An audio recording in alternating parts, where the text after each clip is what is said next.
My name is Raffaello Pantucci. I am the director, one of the global directors of Young China Watchers. And I'm delighted that you're able to join us for this global Young China Watchers session, where we've timed it so it coincides and the invitation's gone out to our global community of chapters. YCW, for those of you who are unaware, is an organization that has chapters in 10 countries around the world. And has been going for about a decade now. And the idea is we try to foster a conversation about what is happening in China and trying to get together and bring together the next generation of people who are interested in China from around the world. And our global chapters hold events on a regular basis that bring together the community of people within those cities to talk about various aspects of China interested topics. This particular event today, it gives me great pleasure to host, is with Mr. Nigel Inkster CMG. And we're talking about a book that Nigel has recently written called The Great Decoupling, China, America, and the Struggle for Tech Supremacy. It's a really fascinating new book that's published by Hurst. It came out earlier this year. It's been getting really great reviews. I'd encourage you to go and read it. And it comes from a long history of China research and watching that Nigel has done. Nigel is currently a senior advisor for cybersecurity in China at the International Institute for Strategic Studies, a think tank in London. He is also a senior advisor, he's director of geopolitics and intelligence analysis at Endo Economics. And prior to these jobs, he worked in the British government in the Secret Intelligence Service for many years and retired in 2006 as assistant chief and director of operations there. This is Nigel's second book on China research since he's been working in the kind of think tank world. His first one was China's cyber power, which covered some of the topics which kind of lead into this particular book, which looks much more at the kind of geopolitics and the geopolitical clash that's going on at the moment around China and the United States in particular in the tech domain. Nigel is a long time a China watcher, I think both professionally, but also I think personally. I think his passion and interest in China started in his years at university, and I think we'll try to get to that a little bit towards the end of the conversation. So without further ado, Nigel, thank you again for joining us from London. It's a real pleasure to have you. I think we've hosted you at some of our global chapters before, and we're honored that you're willing to sort of come back so many times. And we're really delighted that you're here to talk to us about this book. And maybe as a first question, I'd like to start off by asking you in some ways something that kind of builds on the last book you wrote, which I think feeds quite nicely into the book that you've just published, which is the bigger question of Chinese technological development. And how important is this to the party? And how does it kind of fit into the party's history, both in terms of where it's come from, but also where it is and where it wants to be going?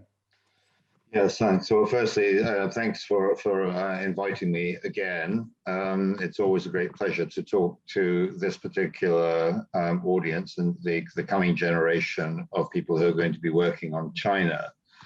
And the answer to your question is a very long one, which I address in the book. And it's really about China's fall from grace, if you like, in the 19th century.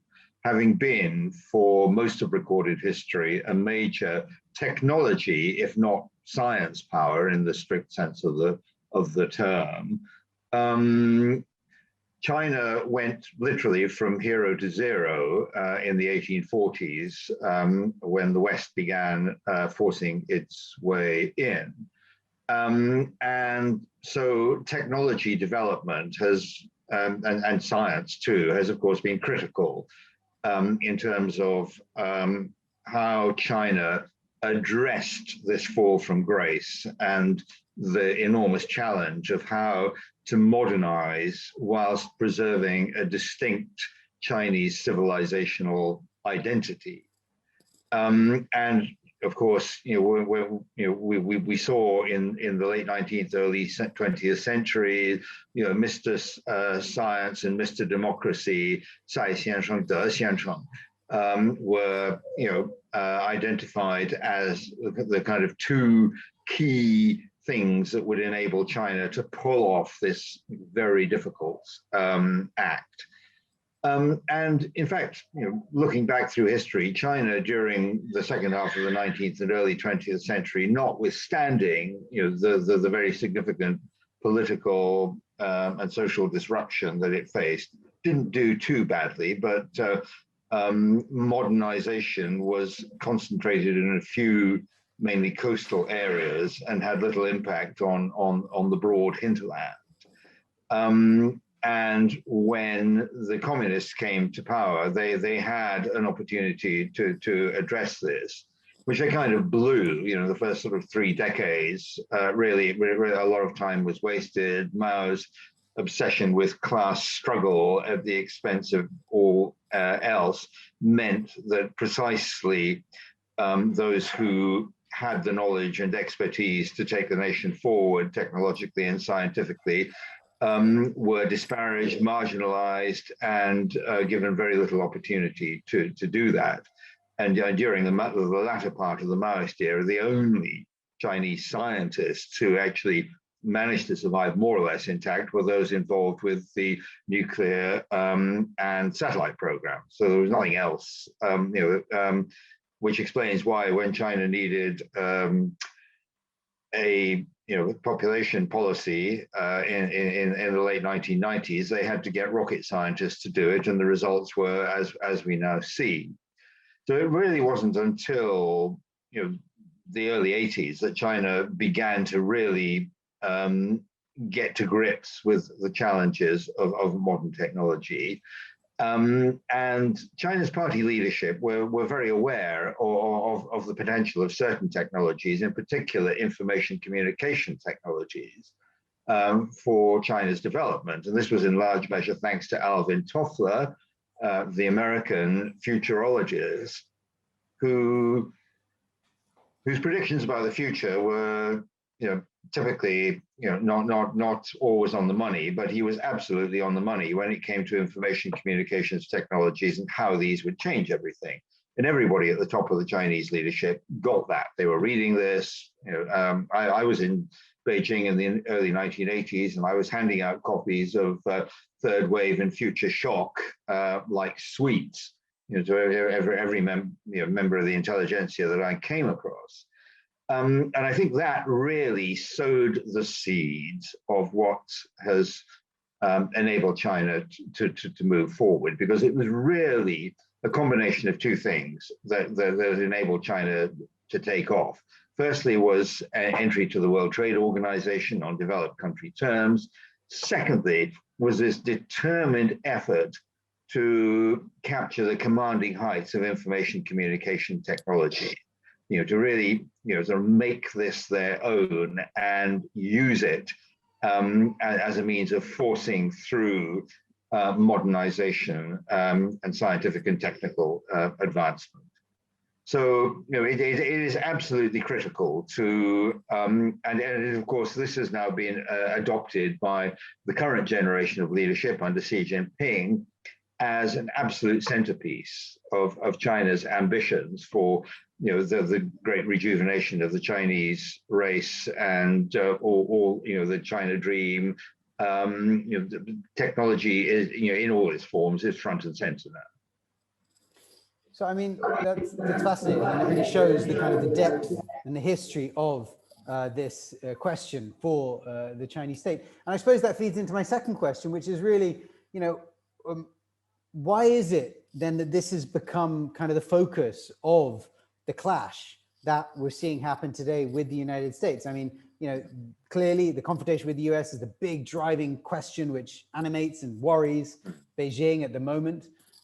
But, how from what you've said about its sort of long history, does that then translate into why it's become the kind of focus of the particular clash that we see happening today?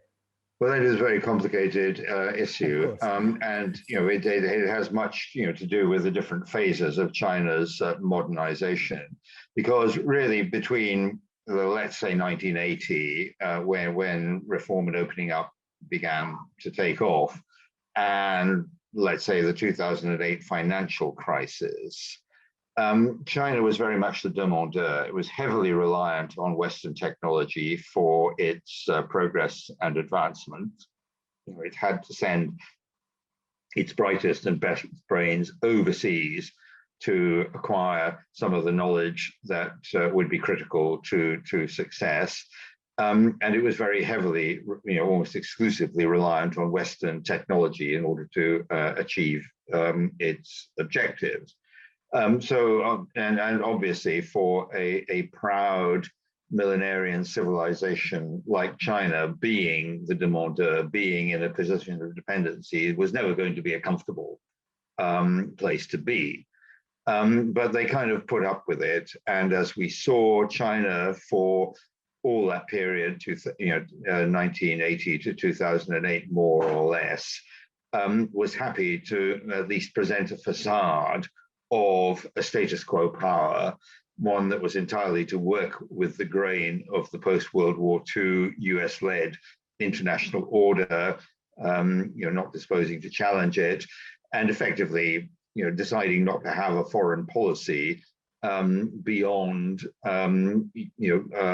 ensuring peace and stability in which to pursue economic and technical modernization. So for all of that period, China did not seem to constitute a major challenge or a threat to the status quo.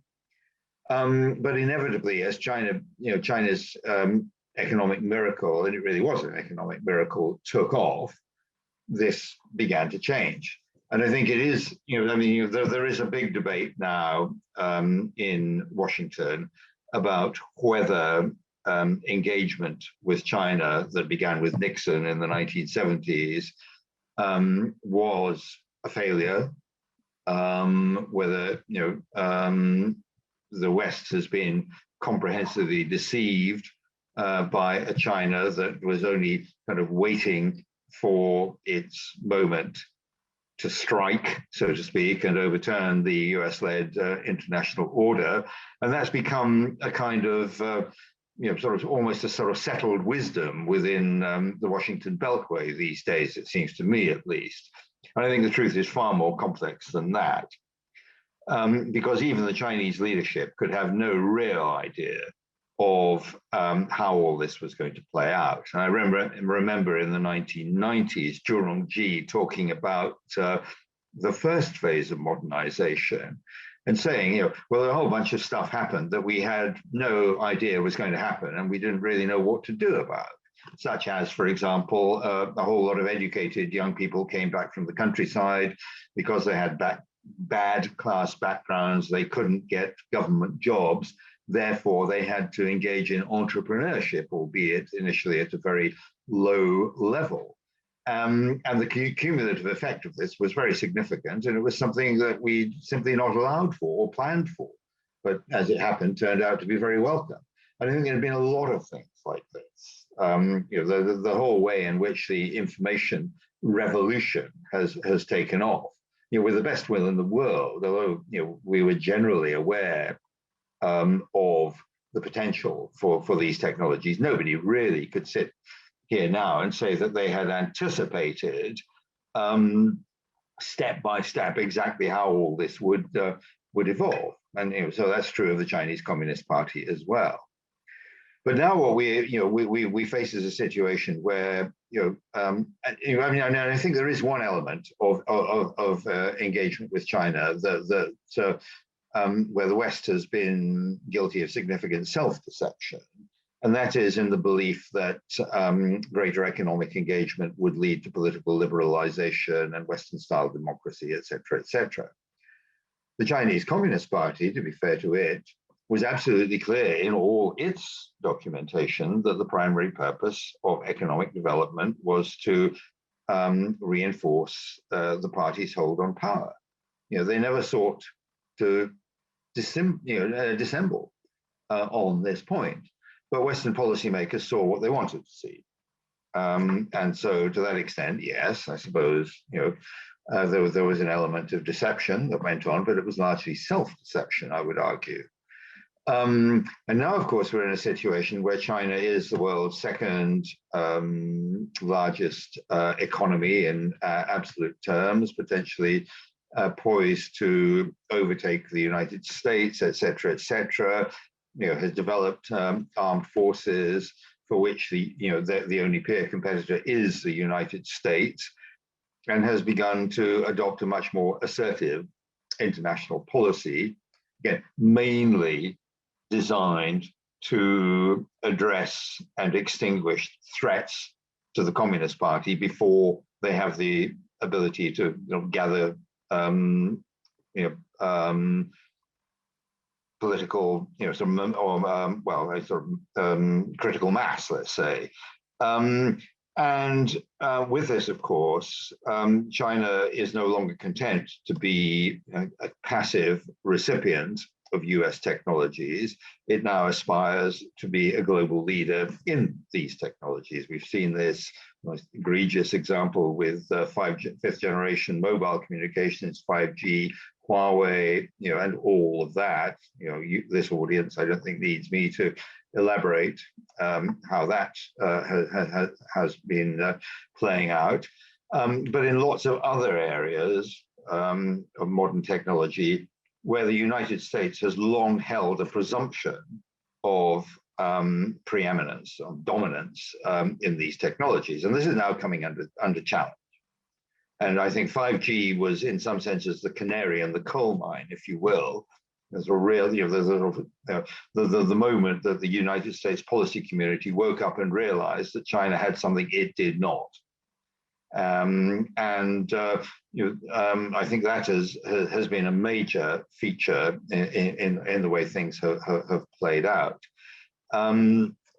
And now we find ourselves in a situation where the United States is imposing quite significant and swinging embargoes on Chinese access to critical technologies, in particular advanced logic microchips of the kind that are only now manufactured in two places, South Korea and Taiwan. And this has had a significant impact on China's technology ambitions.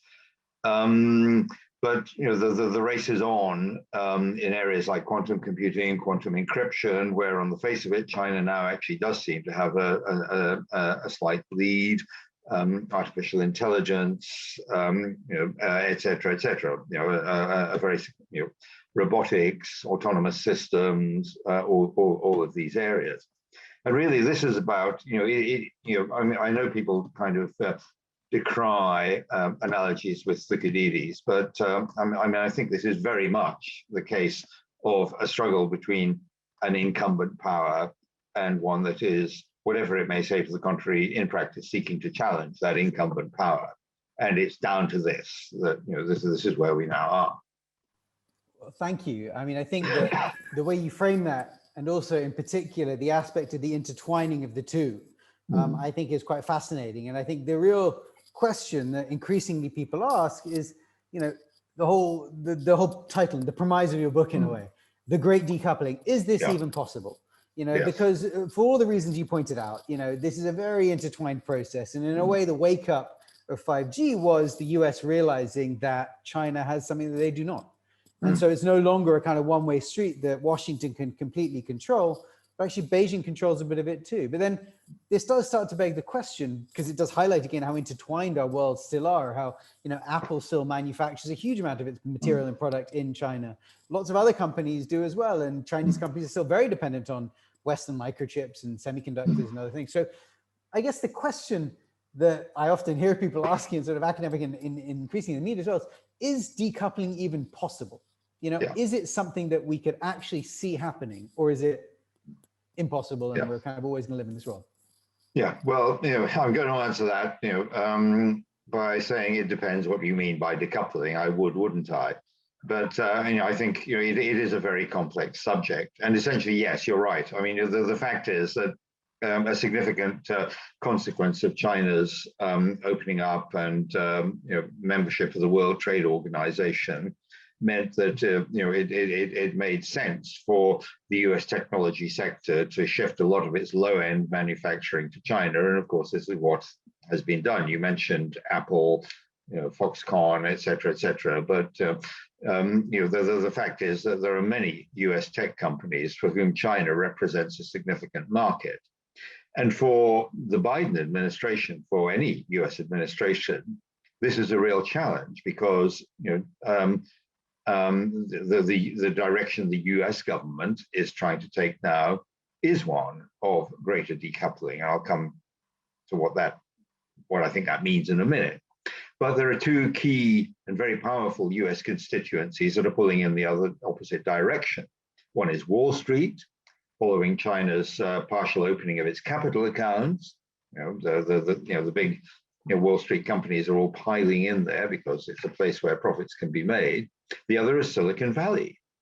And although now we have people like Eric Schmidt, former chairman of Google, arguing that given the nature of China's challenge, some degree of technology decoupling is necessary and desirable, the overwhelming majority of Silicon Valley opinion, I would say, is still very much in favor of doing maximizing business opportunities with China. So this is a real problem for any US government, I would submit. And so what do we mean by decoupling?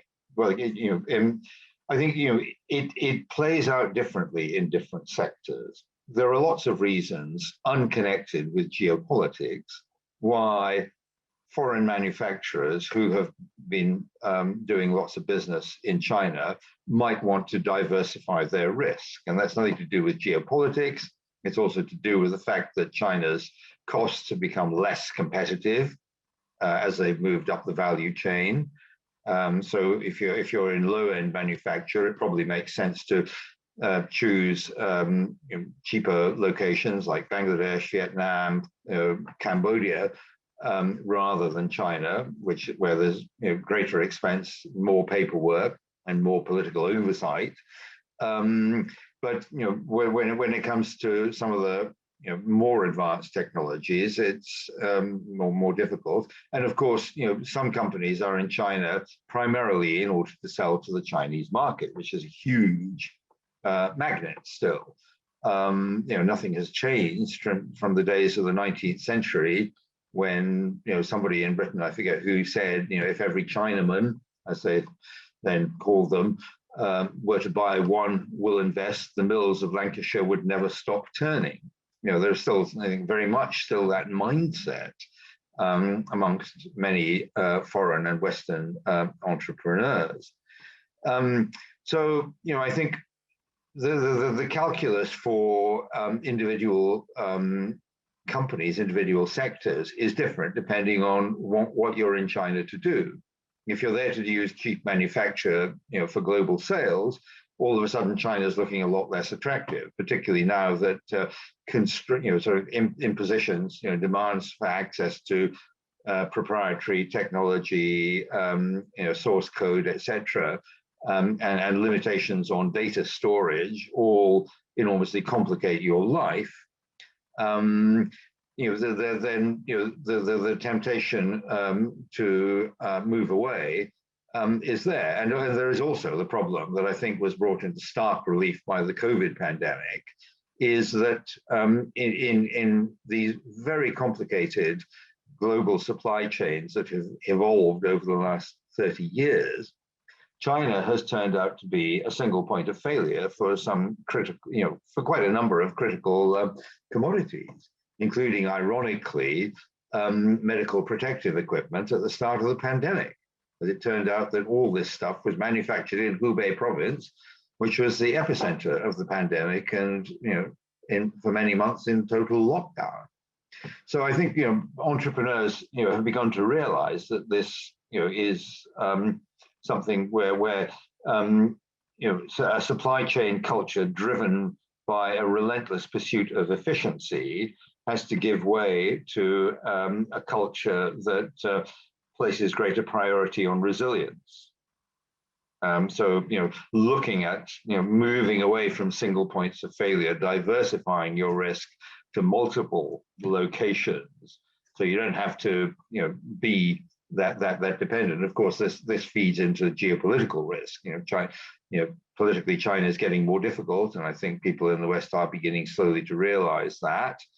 That too has to impact on your calculations. And then, of course, again, you look at critical supplies, advanced logic microchips. We've seen what's happened with the car and the motor industry. Nobody can buy new cars. You can't buy a Tesla. My son in New York had to wait weeks and weeks and weeks for a Tesla because they didn't have the chips to manufacture them. All of these things are now starting to happen and occasioning a significant rethink. But the fact is that it remains the case in many areas that the most effective advances in science and technology are the product of international collaboration, which takes many forms, whether it's graduate students in STEM subjects coming to study and work in your country, exchanges of information, collaborative projects. All of these things are what tend to take science and technology forward. And the climate for this at the moment is, shall we say, not very propitious. Numbers of Chinese mainland students in the United States have diminished, very substantially. Western students now find it almost all but impossible to go and work or study in China unless you get caught up in something that like the 1,000 Talents program, which formally speaking, I should add in parentheses, no longer exists. It has been consigned to the memory hole. You will find no public references in Chinese official documentation to this program, though I assure you it is alive and well. But apart from that, it's very, very difficult. So I think, and we're facing this climate of growing distrust, growing suspicion. The latest US orchestrated Western denunciations of a Chinese attack on Microsoft servers, I think is just one manifestation of this growing level of distrust. And the climate for collaboration is getting more difficult. And I think I'd have to agree with Eric Schmidt when he says that given the circumstances, some degree of technology and economic decoupling is not only inevitable, but arguably desirable, in that no country wants to find itself critically dependent on sources of supply or systems that it doesn't feel confident of controlling. Fascinating. So, I mean, in a way, the problem you're articulating there is a bigger one than just the kind of China clash. It's really about this should be a bigger business practice in general that countries should advance towards, and China is kind of the expression, the issue that's really brought it kind of to a head in a crystallized way. And actually, I'm going to turn now to some questions because you had some really interesting ones put to us from the crowd. And I think the first one I want to flag up is from Bryce, who's joining us from Canada, who asks about rare earth minerals in particular. And, it's widely known that China is, of course, possessor of vast resources of these rare earths, and they're critical for components of high-tech devices. If China-US and China-West relations continue to deteriorate, what will the US and West be able to do to combat the potential for rare earths to be used as a geopolitical bargaining tool on the global stage? And which regions do you think can step in to kind of fill that gap? I mean, this is an issue in some ways which came up a few years ago with Japan in particular, but I'd be interested to hear how you see that particular issue playing out within this context. Sure. Yeah. Well, firstly, I mean, the name rare earths is something of a misnomer because they're not actually that rare. They're found in lots of places, but they are found in relatively low concentrations relative to other minerals. And what that means is that processing and refining them is a very energy intensive and very polluting process. and China, has been willing to take the hit on this. The fact is, until probably, probably until the 2000s, the United States was the key producer of rare earths, and mainly as a byproduct of other more conventional mining operations. So, there are plentiful sources of supply. Canada's got them, the United States has got them, Brazil's got them, Australia's got them. There are parts of Africa, that have got them. They're not in fact that difficult to find. The question is which countries are prepared to take the environmental hit that comes with the processing of these minerals. And that now, of course, as everybody is much more environmentally aware, it is a very difficult trade-off. The technologies that these things enable potentially have very significant implications for managing climate change, but at the same time, the pollution that they generate is detrimental to these objectives. It's just like China's solar panel business. The solar panels are good, but the coal-powered electricity used to make them is a rather different story. So we're always having these trade-offs where we're looking at how to manage climate.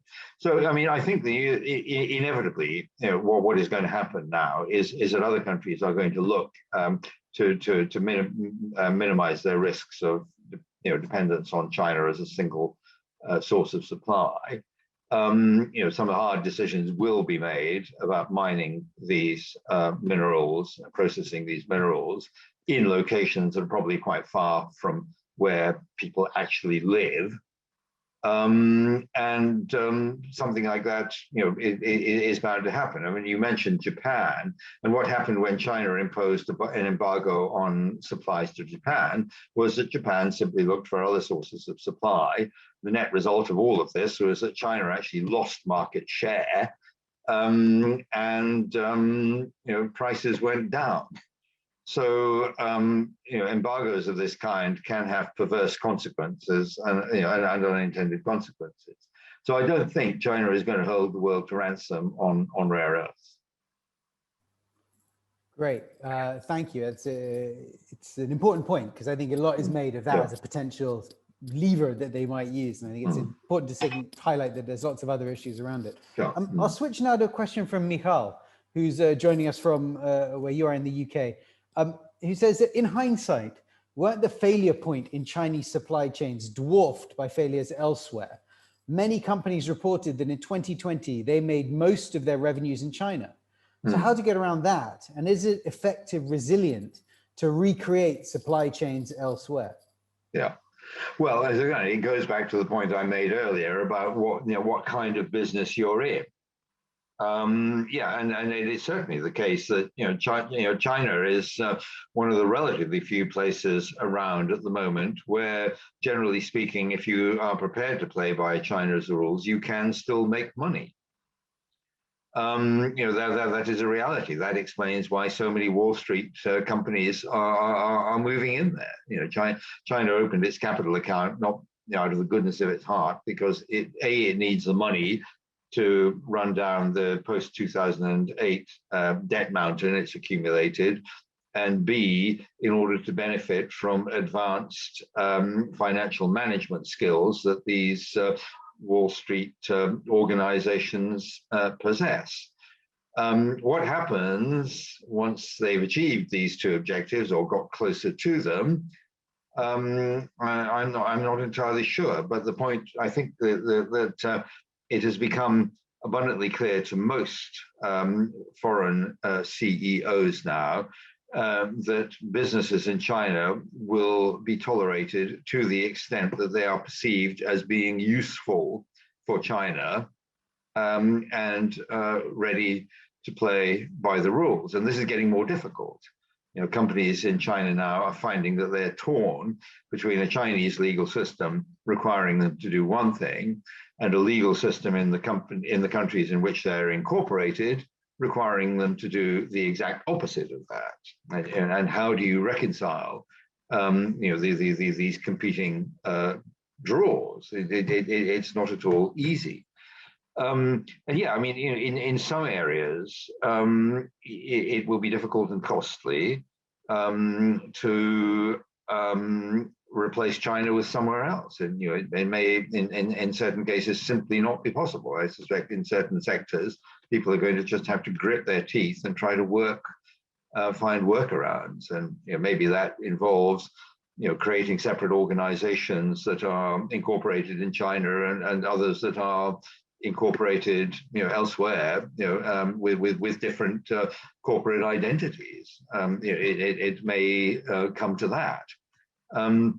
So I mean it's a huge problem. I mean, there's certainly no one size fits all answer. As I said, it very much depends on what sector you're in, why you're in the China market. Are you there to make money from the market, or are you there to exploit the still attractive advantages of relatively low labor and a well-educated and aspirational workforce? Thank you. Sorry, I can't be more precise than that, I don't think. I think if you did, you'd probably be in a very different business, and a very lucrative one too, if you're able to identify these things. I'll pick up on another question coming from one of our UK participants, who asks, James, who was involved in our Young China Watchers back in London, who asks a UK specific question, which is, what is the role you see for the UK? Not just in terms of the kind of broader US-China clash that's kind of dominating the news, and the UK is clearly seen as closer to one side than the other, but has an important relationship there. But then more importantly, in terms of the UK's relationship with China bilaterally, and with regards to lots of other relationships, of course, that are important for the UK around the world. So I wonder if you could talk a little bit about maybe how your thinking reflects on where the UK sits in this, especially in light of the recent integrated review that was published. Well, I think it's a very interesting question, particularly in the light of the integrated review, because until that point, UK formal pronouncements on China were entirely focused on the benefits of collaboration. There was no sense in official documentation that China was seen as posing a challenge or a threat until that integrated review. The UK's declared aim was to do as much business with China as possible and to work internationally with them on problems of common concern, in a nutshell. But the reality is, of course, that like many countries, medium-sized powers in the world, the UK is in a very awkward position. You've got the economic ministries pulling in one direction, advocating the closest possible economic and financial relationship, and you've got the security ministries are more aligned, instinctively with Washington, arguing for caution, and greater awareness of the threat. And this being the case, there can be, I think, no realistic fixed point, settled point at which the UK decides this is how our relationship with China is going to be, and this is what we're going to do about it. And of course, the other question is, what actually can the UK do realistically? Attitudes within China to the UK, I think, are quite complex. The UK is, of course, the villain of the Opium Wars, of the international settlements and enclaves that were established in China. The UK undoubtedly had the lion's share, although it gave most of them back willingly, if somewhat grudgingly. At the same time, one senses, the sort of vox pop approach to the UK actually has quite a lot of respect for the, for the country, small but strong. You see lots of young Chinese kids sporting garments and accoutrements with the Union flag. They've become a bit of a fashion icon, etc. Chinese parents still quite like the idea of sending their children to British schools and universities. entire suburbs in places like Shanghai are constructed like sort of upper middle class British suburbs in the 1950s, and so on and so forth. So it's a kind of mixed blessing. And of course, for China, the key thing here is to separate off US allies from the United States. And here, of course, the UK risks, as so often in other contexts, being cast as the small Satan to the United States as great Satan. And so I think that the UK is going to have to adopt a very pragmatic and flexible posture to dealing with China. It's not going to be easy. I mean, the UK has got a rather good ambassador at the moment in Beijing, in the form of Caroline Wilson, who I think is exceptionally good at this stuff. But it's not going to be easy. And as I said, I don't think we're ever likely to see in the immediate future a kind of sort of settled position on how the UK will deal with China. It's a country with multiple identities, and I think we're going to see it adopting a variety of political positions. I mean, at the moment, I think it's probably true that the sort of hard core of the ruling party, the Tory party, in particular, the sort of bit of it that is sort of genetically predispositioned to turn purple and start harumphing at the slightest opportunity, is very keen to align the UK as closely as possible with the US on this. But I think other more pragmatic considerations are likely to impact on how the UK does manage its relationship. Thank you. I'm sure you don't envy your current colleague sitting, or former colleague sitting in Whitehall now, having to manage this complicated thicket of issues. I'm sure I'll just briefly mention that Caroline Wilson, Ambassador Wilson, has been a great supporter of YCW as well. She opened our conference in London early in the year, and we're absolutely delighted that she has been able to support YCW as well. I'll ask one final substantive question before I want to sort of turn a question more broadly for our kind of community of China watchers who are sort of developing in the world at the moment. And the final substantive one is really to pick up a bit on what the Biden administration is doing, and to ask, what do you make of what the Biden administration is doing to counter China on the tech front? And do you think the measures that are being considered by Congress, including the $250 billion US Innovation and Competition Act, have much prospect for success or not? So what path do you think is coming? And I'll make the point that this particular question comes from both Washington and Josh, who's one of our co-organizers and one of our wonderful YCW staff, but also Patrick in London. So this is a question you're getting from both sides of the Atlantic divide. Sure. Yeah. Well, I think broadly speaking, the Biden administration approach before Biden got elected, as articulated by people like Jake Sullivan, was very much that the US answer to the China challenge, first and foremost, lay within the USA itself, that the USA needed to engage in a variety of actions to ensure continued competitiveness, investment in physical infrastructure, but investment also in human capital in areas like education, social development, et cetera, et cetera. That basically you needed the sort of leanest, meanest, smartest population you could possibly develop in order to confront this challenge. So I think sort of focusing on the internal side of things is very much sort of at the core of what Biden wants to do, and and paradoxically may prove to be the most difficult bit of it, because of the violently partisan nature of US politics. And of course, what Biden is trying to do is to break down this partisan approach by using the threat from China as the justification for everything he wants to do. And I'm not sure that this is actually going to work. And it certainly doesn't play well in Beijing, as you can imagine. So, that's the first thing. The second thing, Biden was quick to appoint a kind of core China team, if you like, of people who collectively have a lot of knowledge of and experience in dealing with China.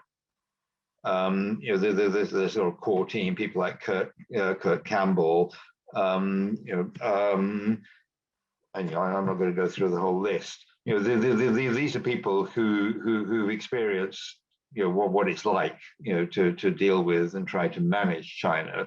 So they're certainly not about to be seduced by the usual siren appeals that come out from Beijing. And we saw the early Chinese hopes for a reset were kind of dashed at that meeting in Anchorage, and since then the Biden administration has done very little to ratchet back the pressures applied by the Trump administration, and shows no inclination to do so. And certainly in the technology side, the emphasis is on continuing to crack down. More firms have been more Chinese companies have been subject to embargo, more Chinese researchers and others involved in research programs in the US with military connotations have been subject to scrutiny, arrest, prosecution, et cetera, et cetera. So I don't see any obvious change in the foreseeable future. And certainly the line coming out of China, which is that everything that's happened, everything that's gone wrong is your fault and you need to show sincerity and fix it, the usual sort of, this does not play well with the Biden White House, and certainly doesn't play well with Congress. And it's not really sort of going anywhere. So I don't know how this is going to play out. I think there are risks attendant upon it, and certainly, in contexts like Taiwan, where this sort of gradual, but very visible approximation between the US and Taiwan and allies, most recently, notably Japan, is, gradually increasing, the pressure and the tensions within the Taiwan Strait in ways that are potentially risky. I'm not sure that people have quite sort of thought that through and worked out what the end game and the exit strategy look like here. I don't think we can just look at this from the tech perspective, but clearly that, as I said at the outset, is front and center, because controlling the commanding heights of technology standards is going to be key to sort of economic standing and geopolitical standing in the future world. And all the signs at the moment is this is going to be more confrontational, more competitive, and with fewer prospects of effective collaboration.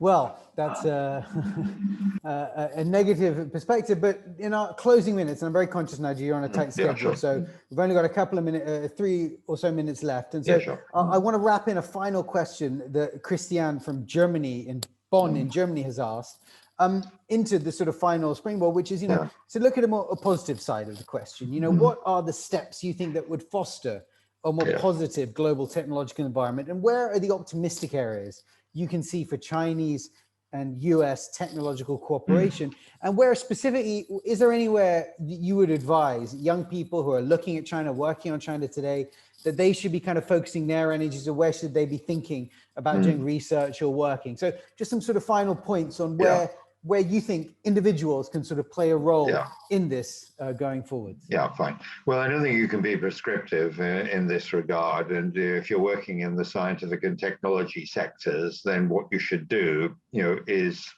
sort of, do what you love, follow your inclinations, work on the things that interest you, and, be on the lookout for opportunities for international collaboration as and when these may appear. though I fear nowadays people will be required to demonstrate more geopolitical awareness, in this context than may previously have been the case. I think that's true for everybody. The business world is waking up to geopolitics. Everyone's going to have to wake up to geopolitics. It's back with a vengeance. But I mean, I would say, sort of the first rule almost in life, never mind just, sort of science, technology, is do what you love, do what you look forward to getting out of bed in the morning to do. And that applies, also if you want to be, working in the China sector. It doesn't matter, I do think that there is much more demand and need now for people with China expertise and good command of the language to be well educated in the arcana of the Chinese Communist Party, how it works, what it thinks, why, all of these things. I know it's absolutely awful having to get involved in all of this. And as Simon Leys, Pierre Rickmans, to use his real name, said, reading this stuff's like swallowing buckets of sawdust. But I kind of think you kind of have to do that.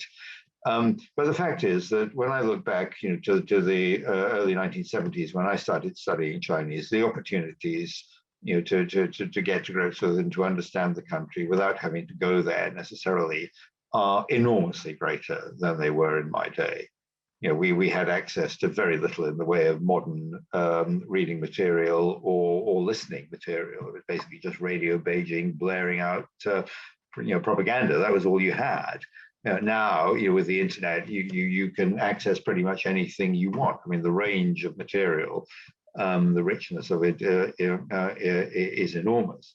So I'd say whatever you do, work hard on the language. Make sure that you get the best possible, grasp of the language that you can.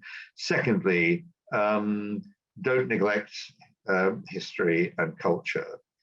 When I was writing The Great Decoupling, some of the most useful books I read were by some of the, shall we say, classical Western sinologists, people like Jonathan Spence, Fairbank, people like that. There is great wisdom in what these people have to say. So don't dismiss that as the product of yesterday's men. There's a lot there you can learn to your advantage. And otherwise, I think it's going to be more difficult for Western scholars working in China, but it's always good to have a challenge to overcome. And I think it should be possible to continue doing so, provided that you are aware of the boundaries and the no-go areas which you have to respect, as you do in many countries. So I think that would be my advice. But there should be huge demand for this. I mean, one of the things I've done recently during lockdown was put together an online training module on China, which is now being used by the British Foreign Office and may actually be run out across government, which is basically a sort of China for dummies in 8-minute video segments. And there is going to be a lot of demand for this sort of knowledge. So I think probably if you're into practical sinology, the prospects have never been better. Well, thank you very much for that, Nigel. I think positive note to end on. I note that Michael West from Hong Kong has also briefly flagged up that, of course, Japanese, there are some great Japanese scholars out there as well who look Indeed. At China. So there's a massively rich world of China watchers all over the place. Nigel, I'm very aware of time, and I know you said you had to get off quite sharpish because you've got something else at the top of the hour. So if you have to go, thank you very much for joining us. It's been really fantastic. I encourage people to go and read the book. It's really great. And also the first one as well, which acts a nice kind of leader into it in some ways. So I'd encourage you to go away and read that. Thank you again for joining us.